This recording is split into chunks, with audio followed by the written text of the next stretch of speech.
Yan. Ano ang possible na pinagdaanan niya? Change oil ng Typhoon. Yan. Model 2021. Model 2021 Typhoon. Nag-change oil kami ng Typhoon. Ang problema, nakakuha kami ng pako. Mga mekaniko dyan, normal bang may pako sa loob ng makina? Ano ang tawag dito? Ito, anong tawag dito? Yan, strainer niya, no?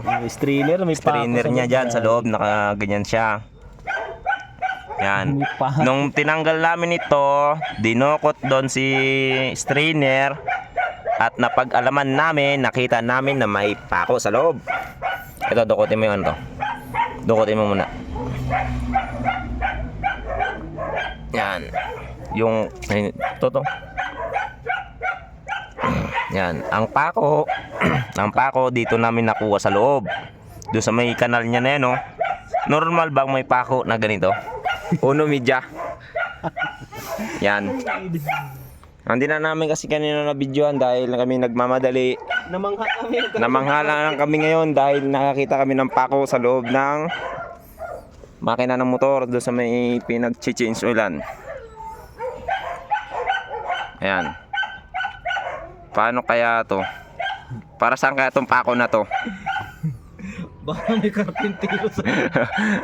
Baka may martilyo pa yan dyan. Ayan, paki-comment lang po sa ating ano. Yan po ang Typhoon na 150. May pako sa loob. Uno media ang haba. Bagong bago pa yan, hindi pa nabubuksan yan. First time buksan na eh. First time lang namin na i-change oil dyan. Tapos tinanggal namin dun sa pinaka ano niya, yung may strainer. Yan.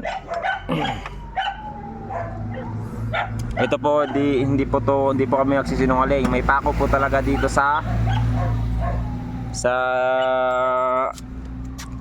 pinag-change oil namin ng motor. Hindi po namin to ginawa-gawa lang. Ayan.